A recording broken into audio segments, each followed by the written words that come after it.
Hello, dear students. Good morning. Today we are studying about the conservation of momentum. What is conservation of momentum? In previous video, you study about law of motion. First law of motion and second law of motion and third law of motion.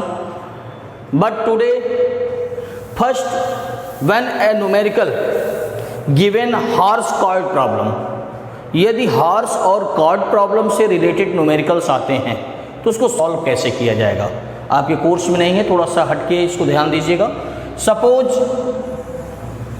A car which pulled by a horse. Suppose किया मैंने इस card को जिसको एक horse के द्वारा पुल किया जा रहा है, तो हॉर्स का यह पैर से दबाएगा और यह आगे की तरफ पुल कर रहा है. अगर यह हॉर्स और कार्ड प्रॉब्लम से न्यूमेरिकल्स आते हैं और हॉर्स कार्ड प्रॉब्लम से न्यूमेरिकल्स आने पे तो आपको यह पता है कि यह इसका जो होगा, आप इसे रिएक्शन फोर्स बताते हैं कि यह इसका रिएक्शन है. जब बॉडी ऊपर की तरफ थ्रो की जाती है तो वह उसका कौन सा फोर्स होता है, रिएक्शन फोर्स. और सपोज जब हॉर्स आगे की तरफ चल रहा है तो वह पैर से क्या करता है, पीछे की तरफ पुश करता है अर्थ को, तो वह आगे जाता है. थर्ड लॉ यूज हो रहा है. इसका मतलब यह हुआ कि यह कितना फोर्स अप्लाई किया, एफ. और यह इसका वर्टिकल कंपोनेंट्स है, यह वी है. इसका वर्टिकल कंपोनेंट जो हॉर्स है, हॉर्स का वर्टिकल कंपोनेंट्स मैंने वी मान लिया और वेट डब्ल्यू सपोज कर लिया. यहाँ पे फ्रिक्शनल फोर्स कार्ड पे लग रहा है, वह मैंने एफ सपोज किया. यह फ्रिक्शनल फोर्स है एफ. यदि कार्ड को हॉर्स पुल करके आगे की तरफ लेके जा रहा हो न्यूमेरिकल्स में, उस कंडीशन में जो आपने फोर्स अप्लाई किया था, जो फोर्स आपने हॉर्स का अप्लाई किया है एच, यह फोर्स एच. अच्छा, जब एच है, यह स्ट्रिंग एक है, इसका मतलब ऑब्जेक्ट से दूरी पे टेंशन अप्लाई होता है. यह मैंने टेंशनल फोर्स टी लिख दिया और यह कार्ड का टेंशन टी है. अब इस न्यूमेरिकल में आपको दे दिया है, सपोज करिए कि एक हॉर्स एक कार्ड को आगे की तरफ पुश कर रहा है. उस कंडीशन में जब आगे की तरफ पुश करता है तो इस समय जो हॉर्स की फोर्स होगी वह टेंशन से क्या होगी, ज़्यादा होगी. टेंशन से फोर्स जब ज़्यादा होगी तभी कार्ड आगे जाएगा. अगर टेंशन ज़्यादा होगा तो हॉर्स खड़ा हो जाएगा.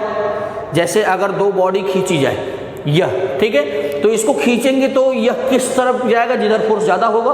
तो जो ज़्यादा फोर्स है, जिधर फोर्स ज़्यादा है उस पे से माइनस कर देते हैं आप कम वाले को. इसका मतलब यह हुआ, suppose the horse force is m and mass of body, mass of horse, cart का मास मैंने यम सपोज कर लिया है और यह हॉर्स आगे की तरफ चल रहा था. तो उस कंडीशन में एच, हॉर्स की force minus tension is equal to m into a. Equation number first मैंने अप्लाई कर दिया कि जो फोर्स है वह एच टेंशन से ज़्यादा है हॉर्स की फोर्स, तो h minus T is equal to, मैंने सपोज कर दिया इतना था. यह मास जो था, यह मास ऑफ हॉर्स है. Small m is equal to mass of horse. And अगर हम सपोज कर लें, अब यह कार्ट भी आगे जा रही है. यदि कार्ट का मास कैपिटल एम है, suppose the mass of cart capital M is equal to mass of cart. अगर कार्ट का मास कैपिटल एम सपोज करें, इस कंडीशन में कार्ट आगे जाता है तो ज़्यादा टेंशन है कि फ्रिक्शन. जब कार्ट आगे खींचेगा, यहाँ पे आप आए, हॉर्स का फोर्स आपने ज़्यादा दिखाया तो वो हॉर्स क्या किया, स्ट्रिंग को अपनी तरफ क्या किया, खींच लिया. तो जब स्ट्रिंग को अपनी तरफ खींचेगा उस कंडीशन में आपने दिया कि h minus T is equal to m into a. Equation first. यदि कार्ट आगे चलती है, कार्ट आगे जाएगी, इसका मतलब टेंशन ज़्यादा है. किससे ज़्यादा है? फ्रिक्शनल फोर्स से. Is equal to capital M into a. Equation number second. Equation first और सेकेंड को हम ऐड कर देते हैं, adding both equation, adding both equation. अगर हम इन दोनों इक्वेशन को ऐड करते हैं तो h minus T is equal to m into a and t minus F is equal to capital m into a. Addition में यह प्लस माइनस टेंशन कैंसिल हुआ, तो h minus F is equal to, इन दोनों में process में आप देख रहे हो common is a is common, so small m plus capital m. What is the acceleration of cart? Cart का एक्सीलरेशन क्या होगा? h माइनस एफ अपॉन यम प्लस स्मॉल यम। हार्स कॉर्ड प्रॉब्लम जब भी आती है, जब हार्स और कॉर्ड से रिलेटेड न्यूमेरिकल देते हैं, आप में एनसीईआरटी में तो नहीं है लेकिन अगर है कहीं, तो अगर कॉर्ड हार्स से रिलेटेड न्यूमेरिकल्स आते हैं तो इस फार्मूले को यूज करिएगा। जो बॉडी एफबीडी डायग्राम यही बताता है, जो बॉडी पावरफुल होती है उसको आप पहले करिए और जिसमें से जो हल्की पड़ती है उसको माइनस कर दिया करिए। जैसे एक क्वेश्चन और, जैसे न्यूमेरिकल्स आते हैं कुछ लिफ्ट से रिलेटेड कि लिफ्ट यदि अपवर्ड डायरेक्शन में मोशन करती है, when the lift going to the upward direction and when the lift going to the downward direction, when the lift moves in constant velocity और रेस्ट, तो इस condition में कैसे फॉर्मूला यूज किया जाएगा? अगर न्यूमेरिकल्स आता है कि lift which moving the upward direction toward is acceleration, suppose एक लिफ्ट है और इस लिफ्ट में आप बॉडी एक खड़ी है और लिफ्ट, यह इसका रिएक्शन फोर्स होगा, यह बीडी डायग्राम में, बीडी डायग्राम में जो भी ऑब्जेक्ट हो उसको हम पॉइंट के रूप में सपोज कर लेते हैं। तो हमने यह रिएक्शन फोर्स आर और इस लिफ्ट का वेट क्या रहा mg। इस कंडीशन में क्या इसका अपेरेंट वेट आएगा? बॉडी जो आप लिफ्ट में यदि बैठ जाओ और लिफ्ट ऊपर की तरफ चल रही हो, उस समय अपेरेंट वेट आपको बढ़ता हुआ लगता है कि वेट क्या हो रहा है, इंक्रीज कर रहा है। तो ऐसी कंडीशन में जो फॉर्मूला यूज करेंगे, अगर न्यूमेरिकल्स में लिफ्ट अपवर्ड डायरेक्शन में मूव होती है, when the lift moves upward direction, then अगर बॉडी अपवर्ड जा रही है, फिर वही एफबीडी डायग्राम में आएंगे तो यह आर, यह बॉडी का mg हुआ और यह आर रिएक्शन हुआ। तो जो रिएक्शन है, बॉडी यदि ए एक्सीलरेशन से अपवर्ड डायरेक्शन में मोशन करती है, उस कंडीशन में जो रिएक्शन, बॉडी ऊपर जा रही है तो रिएक्शन इज ग्रेटर, रिएक्शन ज्यादा होगा, minus mg is equal to m into a, where m is the mass of body which stand in the lift. Mass of body है जो लिफ्ट में खड़ा है बॉडी, तो यहाँ पे आ गया, मैंने लिख दिया R minus m g equal to m into a, या R is equal to m a plus j. यह रिएक्शन लिफ्ट के लिए न्यूमेरिकल का यूज करना हो और यदि लिफ्ट अपवर्ड डायरेक्शन में रोटेशन करती हो, उस कंडीशन में फॉर्मूला यूज करेंगे R is equal to m a plus j. When the lift moves downward direction, जब लिफ्ट डाउनवर्ड जाती हो, जब लिफ्ट नीचे जा रही हो, उस समय न्यूमेरिकल में कैसे यूज करेंगे? सपोज यह लिफ्ट है आपकी और यह डाउनवर्ड जा रही है, mg इसका वेट होगा और इस पे अप्लाई होगा रिएक्शन, जिसका एफबीडी डायग्राम ड्रॉ करेंगे तो यह रिएक्शन आर और यह इसका क्या है, mg है। यह रिएक्शन आर और यह mg हुआ, तो इस कंडीशन में बॉडी नीचे जा रही है, इस समय कौन सा प्रभावी होगा, कौन सा फोर्स इफेक्टिव होगा? जब बॉडी नीचे चल रही है उस समय कौन सा फोर्स इफेक्टिव है? वेट इफेक्टिव है, तो लिखेंगे mg माइनस किससे इफेक्टिव है? रिएक्शन से, r is equal to m into a. अगर बॉडी नीचे आती है उस कंडीशन में यह फॉर्मूला यूज करते हैं और यहां से एक्सीलरेशन या रिएक्शन निकालना हो तो निकाला जा सकता है। तीसरी condition, when the lift at rest, जब लिफ्ट रेस्ट में हो और it moves the constant velocity, या कांस्टेंट वेलोसिटी से मूव करती हो। यदि लिफ्ट रेस्ट में है, तो उस कंडीशन में जो रिएक्शन होगा और जो वेट होगा दोनों सेम होगा, माने एक्सीलरेशन जीरो।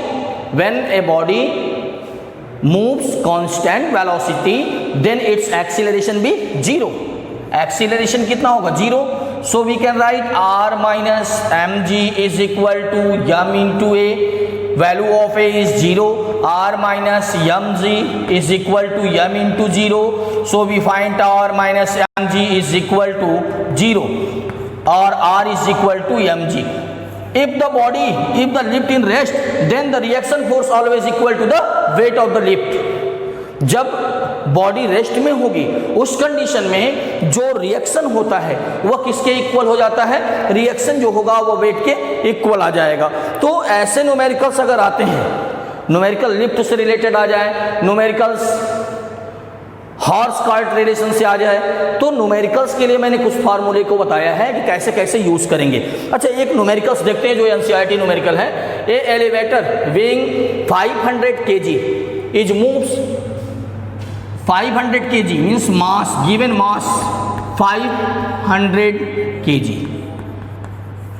moves upward, ऊपर जा रहा है। at the tension in the supported cable is इतना न्यूटन। जो टेंशनल फोर्स है, जो रिएक्शन फोर्स है, जब केबल से लिफ्ट ऊपर जाती है, केबल के सहारे लिफ्ट ऊपर जा रही है, उस कंडीशन में जो टेंशन है और रिएक्शन फोर्स जिसे कह सकते हैं वह है आपका 50,000 न्यूटन। Okay, 50,000 Newton. हम इसको देख लेते हैं न्यूमेरिकल्स में क्या है। 50,000 थी,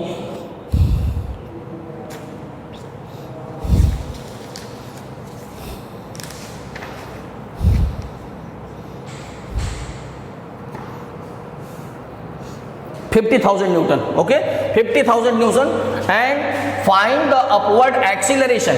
अपवर्ड डायरेक्शन में एक्सीलरेशन क्या होगा फाइंड करिए। और कह रहा है कि आप 10 सेकेंड के बाद वह लिफ्ट कितनी डिस्टेंस कवर कर लेगी, यस क्या होगा, यही सपोज करना है। तो सबसे पहली कंडीशन आपको न्यूमेरिकल्स में, जो मैंने लिफ्ट से रिलेटेड न्यूमेरिकल्स आते हैं उसमें हमने बताया है कि यह आप केयर करो कि बॉडी अपवर्ड डायरेक्शन में मूव करती है या डाउनवर्ड डायरेक्शन में। तो फार्मूले को लर्न करने की जरूरत नहीं है। यदि बॉडी अपवर्ड डायरेक्शन में मूव हो रही है या केबल से जो लिफ्ट चल रही है वो कहाँ मूव करती है? अपवर्ड डायरेक्शन में। Suppose this is a lift which moves towards the upward direction and this is the weight. Upward direction which tension, tensional force और रिएक्शन फोर्स, टेंशन और रिएक्शन, टेंशन और reaction force is the 50,000 newton, 50,000 newton. And weight, lift का जो weight है या mass is equal to 5,000 kg। Mass of lift 5,000 kg। Supporting cable is इतना newton. Find the upward acceleration. Acceleration, what is the acceleration? Acceleration क्या होगा? When the lift moves towards the upward direction then effective force is reaction and what is not effective. So we can write r minus mg is equal to ma। Understand? आपने समझ लिया। हमने कहा कि body जो lift है यदि upward direction में जाती है तो अपवर्ड वाला फोर्स क्या है, उस पर इफेक्टिव है। जो ऊपर के डायरेक्शन में जा रहा है वो कौन सा फोर्स इफेक्टिव है? अपवर्ड फोर्स इफेक्टिव है, मतलब रिएक्शन फोर्स इफेक्टिव है। तो सपोज मैंने reaction minus mg is equal to ma value put करता हूं। r की वैल्यू है 50,000 minus m means 500 into g की वैल्यू कितनी होती है 9.8 is equal to m means 5000 into acceleration यहां से फाइंड कर लेंगे।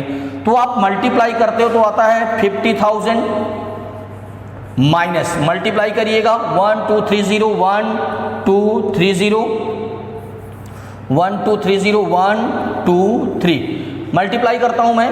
5 8 जा 40, 5 8 जा 40 कैरी 4 आया और 5 9 जा 45 45 49 डेसिमल कितने नंबर बाद 1 नंबर बाद डेसिमल मैंने यूज कर दिया तो माइनस करेंगे तो 0 0 0 0 1 1000 is equal to 5000 into a. So the value of a is equal to 1000 upon 5000 divide कर देंगे तो आता है 1/5। मीटर पर सेकेंड, जो एक्सीलरेशन आया वो आया 1/5 मीटर पर सेकेंड, और इसे लिख सकते हो 0.5 मीटर पर second square.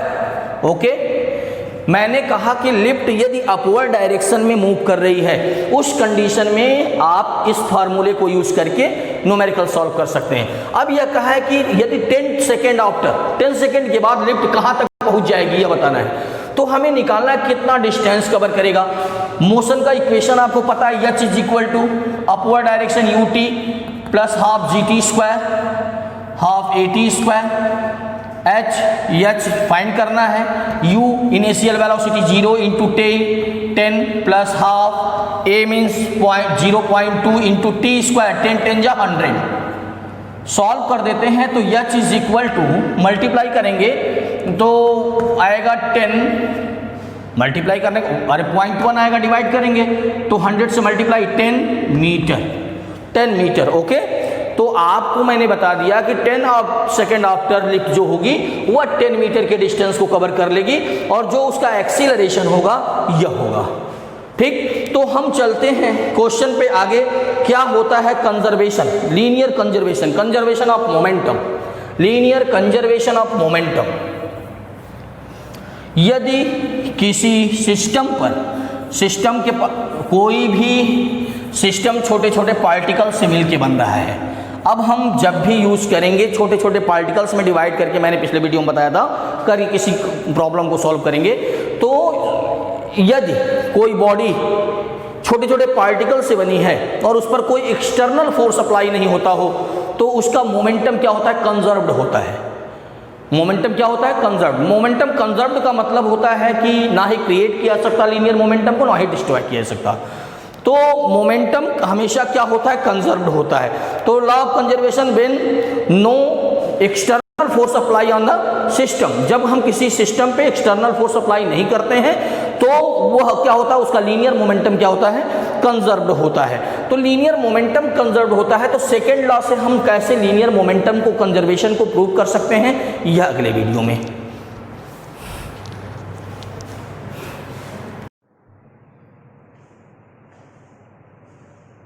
Law of conservation topic थी कि what is law of conservation of linear momentum. Law of conservation of linear momentum, when no external force act on a system, जब एक सिस्टम पे एक्सटर्नल फोर्स अप्लाई नहीं होता तो several interacting particle का total linear momentum system is conserved. अगर हम कोई एक्सटर्नल फोर्स किसी सिस्टम के पार्टिकल पर अप्लाई न करें, उसका लीनियर मोमेंटम क्या होता है, कांस्टेंट होता है। मतलब linear momentum P is always equal to constant. Linear momentum हमेशा क्या होता है, कांस्टेंट होता है जब किसी सिस्टम के पार्टिकल पर कोई एक्सटर्नल फोर्स अप्लाई नहीं होता। हमने बताया कि when no external force acts on a system of several interacting particles, the total linear momentum of the system is conserved। मैंने बताया कि पार्टिकल के, सिस्टम के पार्टिकल पर यदि कोई एक्सटर्नल फोर्स अप्लाई न हो तो उसका लीनियर मोमेंटम क्या होता है, कांस्टेंट होता है। अब लीनियर मोमेंटम हम सेकेंड लॉ से प्रूव करेंगे कि कंजर्वेशन ऑफ लीनियर मोमेंटम कैसे फाइंड होगा। तो हमने लिखा है derivation of conservation of linear momentum from the Newton second law of the momentum. We know that the momentum, rate of change of momentum is called the force। we know that the rate of change of momentum is equal to force, so we can write when does not apply the external force of system, force कोई apply नहीं करना, means force means 0, means d delta p is equal to 0। मतलब यह होगा कि जो momentum है उसमें कोई चेंजिंग नहीं है, माने जो मोमेंटम होता है वो क्या होगा, कांस्टेंट होगा। ओके, मैंने सेकेंड लॉ ऑफ मोशन से यह प्रूव किया कि लीनियर मोमेंटम कंजर्व्ड होता है। The linear momentum always conserved when does not apply the external force on the system, जब किसी सिस्टम पे हम एक्सटर्नल फोर्स 0 रखें। तो we know that dp upon dt is equal to f, but f is equal to 0 because no external force applied on the system, so it is 0। then d delta p by dp is equal to 0। मतलब यह होगा कि linear momentum में कोई changing नहीं है, changing zero आती है, मींस जो मोमेंटम पहले वही हमेशा रहेगा, मतलब momentum always constant. And third law से हम कैसे लीनियर मोमेंटम को प्रूव कर सकते हैं?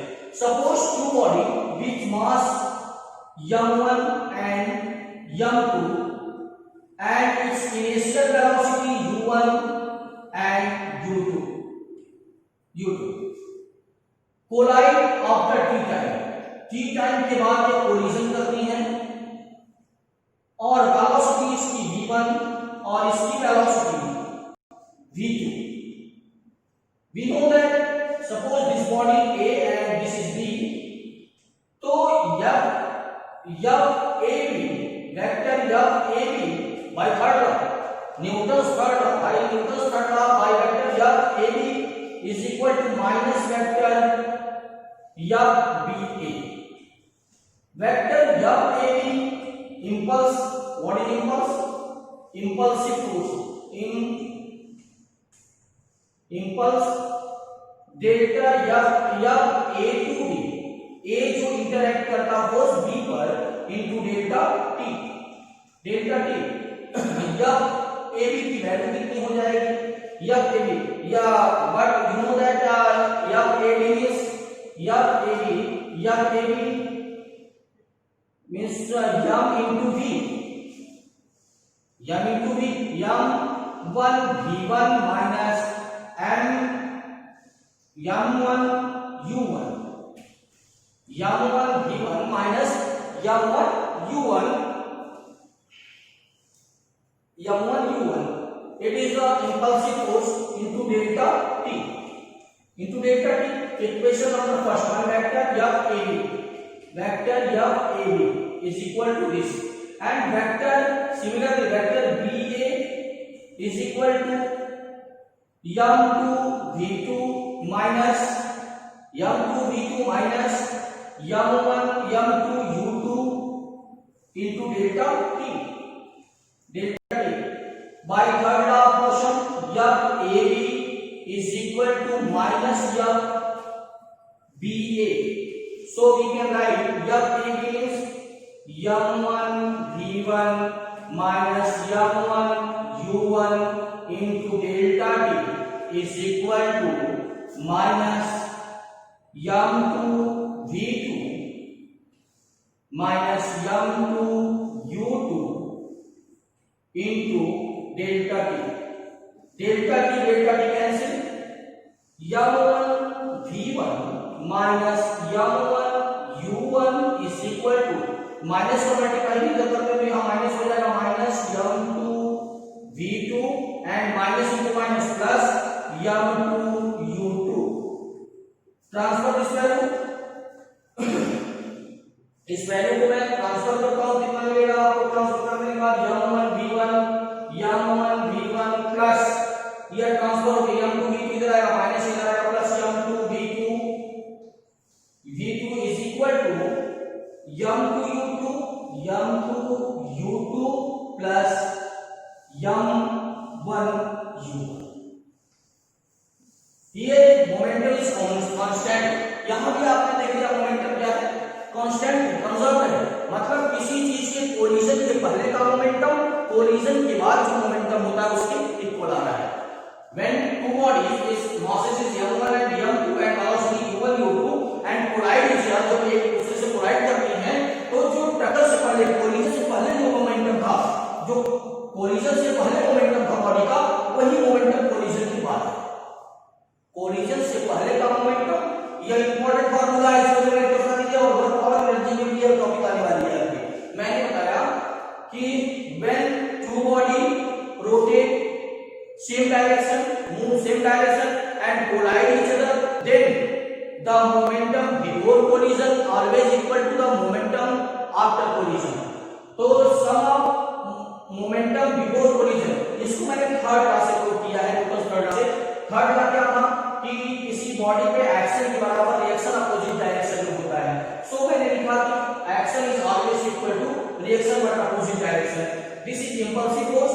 Impulsive force means F into delta T, अरे F into delta T minimum time में अप्लाई किया गया फोर्स, इंपल्सिव फोर्स होता है। तो यह ए बी की वैल्यू मैंने पुट कर दिया इनटू डेल्टा टी। इसी तरह यह बी ए निकाल दिया, दोनों थर्ड क्लास से यूज करके मैंने इसको प्रूव कर दिया। तो थर्ड क्लास से मैंने ला दिया कि किसी बॉडी के कोलिजन से पहले मोमेंटम जो होता है वह कोलिजन के बाद के मोमेंटम के इक्वल होता है। यही रीजन होता है कि जब आप बुलेट फायर करते हो तो राइफल को अपने यहाँ पे कंधे का सहारा देते हैं कि उसका जो बुलेट है उसका मोमेंटम जितना आगे होगा उतने कितना हो गया किधर होगा पीछे पर। तो हमेशा क्या होता है मोमेंटम बिफोर कोलिजन और मोमेंटम आफ्टर कोलिजन इक्वल होता है। अगले वीडियो में